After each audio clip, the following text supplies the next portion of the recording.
You wake up tired, not the kind of tired that sleep fixes, the kind that lives in the chest just beneath the sternum, a low background hum of resentment you cannot quite name. You replay the conversation from yesterday, the one where you said yes when every fiber of you wanted to say no. You picture the colleague who interrupted you for the fourth time this week, and you remember the careful, accommodating smile you arranged on your face while something cold and quiet curled up in your gut. You have been good. You have been polite. You have been the one who absorbs, who adjusts, who keeps the peace. And somehow, the people you have bent yourself sideways to accommodate are the same people who walk past you as if you do not exist. You did everything right. So why does your life feel like a slow bleed? Because you were sold a psychological lie. Since childhood, you were told that to be a good person, you must be accommodating, polite, and above all, harmless. You followed the rules, and as a result, you are exhausted, your boundaries are constantly crossed, and your energy is leaked to those who do not respect you. Carl Jung discovered an uncomfortable truth about human nature. Those who refuse to acknowledge their darker capacities do not become saints. They become invisible. They become the ones the room overlooks, overrides, and quietly steps on.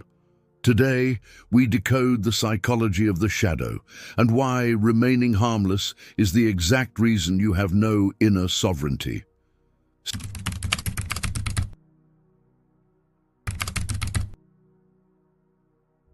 Sit with that sentence, because it inverts every piece of advice you have ever been given. You were told to suppress your darkness, to smooth it over, to pretend it did not exist, to be the nice one, the easy one, the one who never raised her voice and never made a scene and never inconvenienced anyone with a firm no. And the entire system around you rewarded that suppression. Your family rewarded it. Your school rewarded it. Your workplace still rewards it, because a person who has cut themselves off from their own capacity for refusal is a person who is structurally incapable of resistance. They are predictable. They are manageable. They are useful. The collective does not need you to be good. The collective needs you to be compliant, and it has spent your entire life teaching you to confuse the two. Psychology calls it agreeableness. Jung called it a repressed shadow. Machiavelli would have called it a fatal strategic flaw. Because here is what no one ever explained to you. The shadow is not the part of you that is evil. The shadow is the part of you that was forbidden. Your firmness, your refusal, your anger when a line is crossed, your willingness to disappoint someone in order to remain honest with yourself. These were not eliminated when you were taught to suppress them. They were buried alive. And every buried faculty eventually rots, and every rotting faculty eventually leaks. Your exhaustion is the leak. Your resentment is the leak. The strange, simmering rage you feel when you read certain text messages is the leak. This is not a character flaw. This is a system failure caused by the lifelong suppression of a faculty you were always supposed to integrate. So here is what this video will give you. Not permission to be cruel, not a license to lash out. Something far more dangerous to the people who have been quietly draining you. I'm going to walk you through the architecture of Carl Jung's shadow work and show you how to integrate the very faculties you have been taught to fear, so that the question that has haunted you, why do I try so hard to be good to everyone and still end up invisible, disrespected and drained, dissolves into a colder and more accurate question. How do I become the kind of presence that no longer has to ask to be respected, because my energy itself sets the terms? If these ideas resonate with you, hit that subscribe button for more top-tier content. Also, drop an "Own My Shadow" in the comments so I know you're ready. Let's dive in. Let us begin with the foundational deception, because until you see it clearly, every strategy I give you will collapse under the weight of your old conditioning. You were taught that to be harmless is to be good. This single equation, planted in childhood and reinforced by every institution you pass through, is the operating system that has been running your life. And it is wrong. Not slightly wrong. Catastrophically wrong. Harmlessness is not a virtue. Harmlessness is an absence. The truly good person is not the one who has no capacity for firmness. The truly good person is the one who possesses the full capacity for firmness, for refusal, for confrontation, for fierce protection of what matters, and chooses, with discipline, when to deploy it and when to withhold it. That is goodness with a spine. What you have been performing is something else entirely. What you have been performing is the appearance of goodness in someone who never developed the underlying capacity, and the difference is everything. Because a person who is harmless because they cannot be otherwise is not making a moral choice. They are reporting a structural limitation. And the human nervous system on the other side of the table can detect that limitation within seconds. This is why people who do not deserve access to you keep getting access to you. This is why requests that should have been refused on contact were absorbed and processed and quietly resented for weeks. This is why the colleague who interrupts you knows on some unconscious level that there will be no cost. Your harmlessness is not protecting you. It is advertising you. It is broadcasting across every interaction that the perimeter is unguarded and the gate is open. When you say yes when you mean no, you are not being kind. You are using compliance to manage how others perceive you because your nervous system has not yet learned how to tolerate their disappointment. That is not generosity. That is fear wearing the costume of generosity. And as long as you call it generosity, you cannot fix it. The first act of shadow work is to stop lying to yourself about why you keep saying yes. You are not saying yes because you are good. You are saying yes because the cost of saying no, the disapproval, the friction, the possible loss of the relationship feels intolerable to a self that was never allowed to develop the muscles of refusal. Name it accurately, then we can begin. Now we go into the structure itself, because Carl Jung did not invent the shadow as a metaphor. He mapped it as an architecture, and the architecture is the most important psychological diagram you will ever encounter. The shadow, in Jungian psychology, is the entire territory of the self that has been ruled inadmissible by the conscious personality. Every trait you were told was bad, every impulse you were taught to suppress, every appetite, every flash of anger, every refusal, every selfishness, every desire to take up space, every wish to be the one served rather than the one serving. All of it banished from the conscious self and pushed into the unconscious, where it does not die, where it gathers, where it organizes itself into a counter-self that operates beneath your awareness, influencing your behavior in ways you cannot trace. Here is the part that will rearrange your understanding of yourself. Jung observed that everything you suppress in yourself, you will project onto others. The traits you cannot tolerate in your own psyche will become the traits you find unbearable in the people around you. The colleague whose self-promotion makes your skin crawl is, at the level of the shadow, holding up a mirror to the self-promotion you have forbidden in yourself. The friend whose selfishness enrages you is reflecting the selfishness you have never been allowed to claim. This is not a comfortable observation. It is not meant to be, but it is the precise mechanism by which suppressed faculties continue to dominate your inner life from the basement. You did not eliminate them, you exiled them, and from exile, they govern you. Now layer in the strategic dimension. A person who is unconscious of their own shadow is, by definition, controllable, because the parts of them they refuse to acknowledge can be triggered by anyone who knows how to pull those threads. The guilt response, the shame response, the desperate need to be seen as good, the collapse in the face of disapproval. These are all leverage points, and they exist because the underlying faculties, the capacity to disappoint, the capacity to refuse, the capacity to be perceived as difficult, were never integrated into the conscious self. An integrated person is not cruel. An integrated person is simply unshakable. Because they know their own capacity for firmness, They never have to perform it. The presence of the integrated shadow is felt in the room before a single word is spoken. This is the quiet authority you have sensed in certain people and never been able to name. It is not charisma. It is not confidence in the surface sense. It is the silent gravity of a person who has met their own darkness, made peace with it, and brought it under the discipline of the conscious self. Now the uncomfortable truth, the one that will close the loop on every confusing pattern in your relational history. People who are skilled at draining the energy of others are not scanning the room for kindness. They are scanning the room for the absence of perimeter, and they can read that absence in under 30 seconds. You have always wondered why the same kind of person seems to find you again and again. The friend who calls only when they need something. The partner who absorbs your energy and returns nothing measurable. The colleague who consistently routes their work through your inbox. You assumed this was bad luck, or that you simply attracted these dynamics by some mysterious force. You did not. You broadcast a signal continuously that those who specialize in energy extraction have been trained from childhood to detect. The signal is the unintegrated shadow.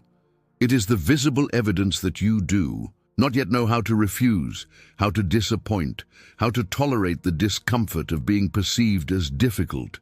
And to a certain kind of operator, that signal is the equivalent of an unlocked door in a row of locked ones. This is the part that will sting, so receive it slowly. Your harmlessness has not been protecting you from these people. Your harmlessness has been inviting them. Every act of compliance against your own boundary has been a data point they have catalogued and used to calibrate the next request. They did not have to plot against you. The system runs itself, and the system will continue to run itself in every domain of your life until the underlying signal changes. No amount of communication will fix this. No carefully worded message about your boundaries sent to someone who has already mapped the absence of your perimeter will change the dynamic. They are not responding to your words. They are responding to your nervous system. And your nervous system, until the shadow is integrated, will keep telling them the truth your words are trying to hide. This is also why the advice you have been given has not worked. Self-help. Culture has told you to set boundaries, to communicate your needs, to use the right scripts. But a boundary is not a sentence. A boundary is a state. It is what radiates from a self that has accepted its full capacity for firmness and no longer needs permission to deploy it. You cannot speak a boundary you have not yet become. And you cannot become it as long as the underlying faculty, the integrated shadow, remains in the basement. This is why every gentle, perfectly worded boundary you have ever set has been quietly ignored. The people on the other side were not reading your sentence. They were reading your state, and your state was still apologizing for the very boundary your sentence was attempting to draw. Now we begin the actual work, because awareness without integration is just intellectual sightseeing. Jung was extraordinarily clear that shadow integration is not a single insight. It is a discipline sustained over time with specific internal movements. Here is the architecture, stripped of mysticism, given to you as operational psychology. First, you must end the moral framing of your own suppressed traits. The anger you have been calling bad is not bad, it is information. The selfishness you have been calling shameful is not shameful. It is the proper instinct of a self that has the right to exist as a center of its own life. The capacity to disappoint others, which you have been treating as a moral failing, is not a moral failing. It is a basic structural requirement of any sovereign self. As long as you continue to attach moral judgment to these faculties, you cannot integrate them. You will only continue to push them further into the basement, where they will continue to govern you in ways you cannot see. The first act of shadow work is the radical dismantling of the moral coding that calls your own life force evil. Second, you must begin a sustained practice of honest self-observation without flinching. When a flash of resentment moves through you, do not suppress it and do not act on it. Observe it, name what triggered it, trace it backward to the suppressed need it is reporting. Resentment is always a signal. It is the psyche reporting that a boundary was violated and the conscious self failed to defend it. Most people receive this signal and immediately moralize it. They tell themselves they should not feel resentful, that they are being petty, that the other person did not mean it. This moralizing is the exact mechanism by which the shadow remains exiled. The sovereign response is to receive the signal as data and ask the operational question. What did I fail to refuse, and what will I do differently the next time this dynamic appears? Third, you must practice small, deliberate acts of disappointment, not cruelty, not aggression, disappointment. The conscious choice to tolerate, with full presence, another person's mild displeasure at your refusal. Start small. The request you would normally absorb, you decline. The text you would normally answer immediately, you let sit until you have the capacity to respond from the integrated self rather than the compliance reflex. The favor you would normally agree to, you say no to without elaborate justification. Each of these acts is a deposit into the bank of integrated sovereignty. Each one trains your nervous system that disappointment from another is survivable, and that the survival of your own boundary is more important than the temporary discomfort of another person's frustration. Fourth, and this is the principle most people never reach, you must allow the integrated shadow to become visible in your energy without performing it. This is the most subtle and most powerful move. You do not announce that you have changed. You do not lecture anyone about your new boundaries. You simply become the person whose perimeter is no longer negotiable, and you let your behavior, over weeks and months, communicate what your words never could. When you apply this principle, people will stop crossing your boundaries not because you ask them to, but because your state will no longer permit it. The same people who used to route their problems through you will quietly stop. The same people who interrupted you will quietly stop. The shift will feel almost mystical. It is not mystical. It is the natural response of every human nervous system to the presence of a perimeter that is no longer leaking. The shadow, integrated, becomes the silent enforcement mechanism of a self that has finally come home. Now the final reframe, the one that will redefine your relationship to your own life going forward. The goal of shadow work is not to become someone new. The goal is to become whole. The exhausted, accommodating self you have been performing is not the real you. It is a partial self, a self with half its faculties locked in the basement. The sovereign you are moving toward is not a colder version of you. It is the complete version of you. The version that has reclaimed every faculty that was forbidden in childhood and brought it under the discipline of the conscious adult. In this state, you are not constantly defending your boundaries because your boundaries no longer require defense. They are simply the architecture of your existence. In this state, you are not exhausted by interactions because interactions no longer extract from you against your will. You give what you choose to give, and the rest of your energy remains where it belongs, inside your own life.